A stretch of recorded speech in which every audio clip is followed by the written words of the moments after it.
দেখুন, প্রথমত এটা দলীয় সিদ্ধান্ত দলের ভেতরের লোকেরা করবে। আর যদি বাইরের কেউ এটা নিয়ে বলে, তারা যদি সংখ্যালঘু সম্প্রদায়ের মানুষ হন, তাদের উদ্দেশ্যে বলবো যে আপনি মোর্চা গুনবেন না, আপনি কেন্দ্রীয় সরকারের প্রকল্প গুনুন। আপনি মন্ত্রী গুনবেন না, আপনি আপনার উন্নয়নের জন্য কেন্দ্রীয় সরকার কী কী ব্যয় করছে সেটা খুঁজুন। সেক্ষেত্রে হিন্দু মুসলিম আলাদা করা হয়েছে কিনা ভ্যাকসিনের সময়, খাদ্য সুরক্ষা যোজনার সময়, সেটা খুঁজুন। সেবাশ্রয় দিয়ে কালো টাকা সাদা করছে। সেবাশ্রয় মানে তো নন্দীগ্রাম সুপার স্পেশালিটি হসপিটাল পেল। সেবাশ্রয়তে মানুষ কখন ক্যাম্পে যায়? যখন মানুষের বাড়ি নেই। মানুষ হসপিটাল ছেড়ে স্বাস্থ্যকেন্দ্রে যায়, স্বাস্থ্যকেন্দ্র ছেড়ে যদি পাড়ার ক্যাম্পে যায়, তার মানে হসপিটালও নেই, স্বাস্থ্যকেন্দ্রও নেই। এটা পরিষ্কার।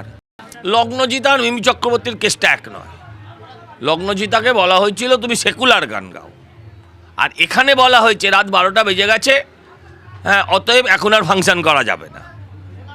আমি ভাবি যে আর্টিস্টকে যদি কেউ বলে যে দেখুন রাত্রি হয়ে গেছে, ছেলেরা স্কুলে কালকে ছেলেদের সামনে পরীক্ষা আছে, তাই ফাংশন করবেন না, তাতে আর্টিস্ট থানায় ডায়েরি করবে কেন? থানায় যখন ডায়েরি করছে তখন আপনাকে ভাবতে হবে ডাল মে কুছ কালা হ্যায়। পুরনো বকরার হিসেব নিকেশের ব্যাপার আছে। 100খানা মৃতদেহ দেখিয়ে দিয়েছে বাড়তে বাড়তে। আমি বলছি দেখুন, কিন্তু একটাও প্রমাণ করতে পারিনি। আমি বলছি দেখুন, নিশ্চিন্তে থাকুন। নির্বাচনের আগে মরছিল কারা? আতঙ্কিত ভোটার। জাস্টিস ফর প্রদীপ কর।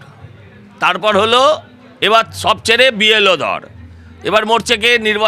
এসআইআর চলাকালীন কারা মরছিল? বিএলও।